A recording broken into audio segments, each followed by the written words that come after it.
Digital Document Verification Portal gamit ng blockchain technology ating tatalakayin kasama si Jenny Ordoña, ang Senior Science Research Specialist ng Industrial Technology Development Institute ng Department of Science and Technology. Ma'am, magandang tanghali po at welcome sa Bagong Pilipinas ngayon.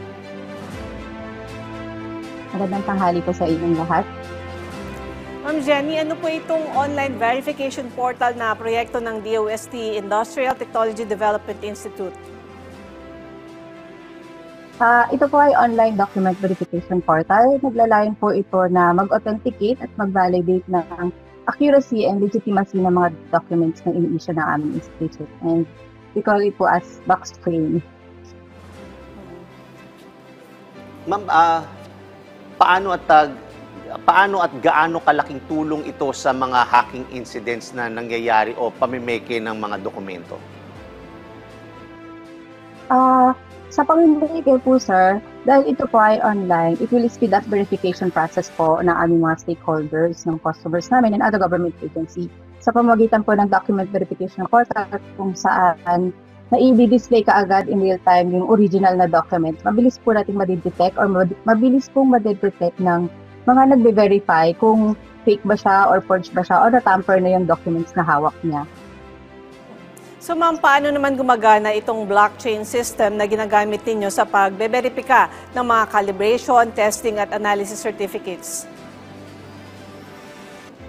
So basically po, si blockchain po is a record-keeping technology. In short, para rin po siyang database. So hindi nga lang po siya katulad ng ibang mga databases kasi it store data in a blocks, linked in a chain.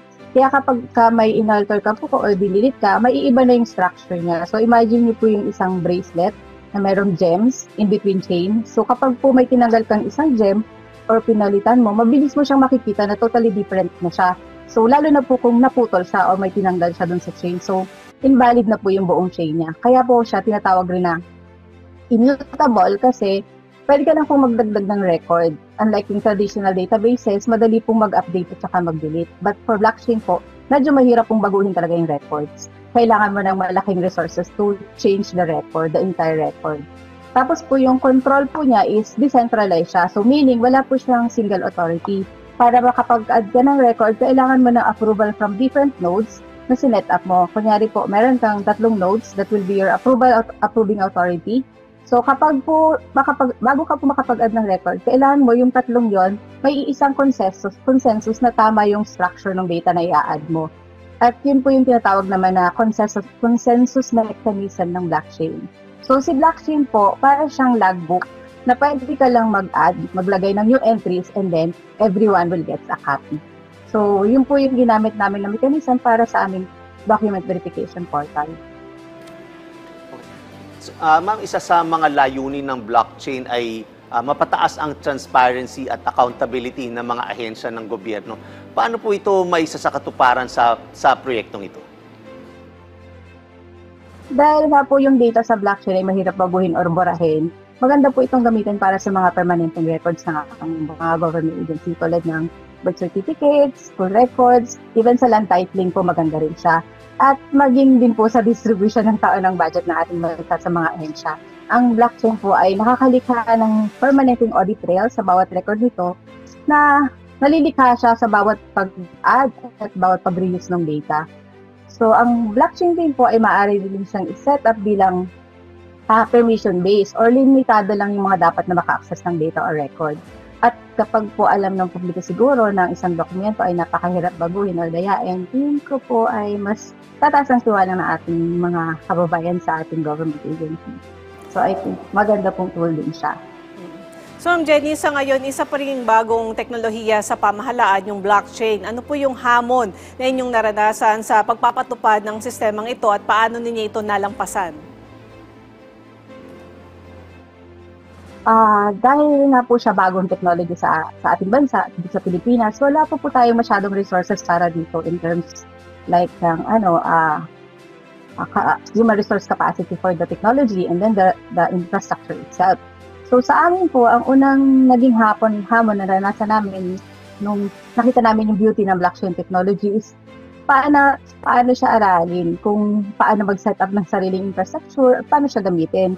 Pero salamat po sa DOST Pictures kasi nag-provide sila sa amin ng short training para magkaroon kami ng mga panimulang kaalaman tungkol sa blockchain. And yun naman pong top management office namin dito sa DOST ITDI, they allow us to do trial and error para yung mga napapanood namin, nababasa namin sa Google at sa YouTube Academy is ma-trial and error namin until makakreate po kami ng sariling infra po namin dito sa ITDI. Ma'am, may plano po ba ang DOST ITDI na palawakin pa ang paggamit ng blockchain technology sa iba pang dokumento o serbisyo ng ahensya? Sa ngayon po, yung verification portal namin, digitalization documents is ginagamit pa lang namin siya dun sa mga technical services certificates na ini-issue namin sa aming mga customers. And then the verification portal po is nilalapit namin dun sa iba't ibang government agency din na nag-check at nag-verify ng test reports namin. And then, dahil nakita po ng management na maganda naman yung portal, it will help a lot. So sa ngayon po, meron kaming ongoing project na pinondohan po ng DOST Central Office with the guidance din po ng DOST na isama sa pagpapatupad yung document verification portal sa lahat ng DOST regional offices na merong technical services. And then, siguro po for the entire document, the permanent documents that we have in the agency will follow din po. So ma'am, ano pa po yung nakikita ninyong benefits ng ganitong proyekto? Sa documents lang po ba ito or pag nag-expand pa kayo ng lawak ng pwedeng gawin dito, yung mga, kunyari, mga pictures or kung anong pa man na pwedeng gawin o ma-verify kung totoo o hindi kasi 'di ba alam niyo naman po yung napakagaling na paggamit ng AI ngayon. Sa ngayon po, ina-explore namin siya sa digital signature. So, yun, isa po yun. And then, dahil nga po ang blockchain ay hindi lamang sa pag-verify ng documents, ng pictures, pero hindi po siya actually kabilang aspeto. Yung popular po siya ginagamit ngayon sa public. Maaaring hindi lang po familiar ang lahat, pero ito po yung ginagamit usually ng mga financial technology ngayon or yung fintech. Tawag po nila dito is yung BitCurrency or yung mas kilala sa cryptocurrency. So, applicable din po siya sa mga ganong type ng application systems aside from dun sa document verification portal. And in our office po ngayon, tinitingnan po namin yung feasibility niya on the use of our budget and general finances po. Okay. Ma'am, mensahe nyo na lang po sa ating mga kababayan na nakatutok sa atin ngayon. Sa mga kapwa po namin na government agency, siguro po pwede rin niyang subukan yung ganitong technology. And I think feeling naman po yung office namin magbigay ng assistance. Para naman po sa mga taong bayan or kababayan natin, we in the government IT community, we're trying our best para makapag-provide po ng transparent, efficient, and citizen-centered na mga initiative. Kailangan lang din po natin magtulungan lahat. Yun lang po. Thank you. Okay, maraming salamat po sa inyong oras, Ma'am Jenny Ordoña, Senior Science Research Specialist ng Industrial Technology Development Institute ng DOST.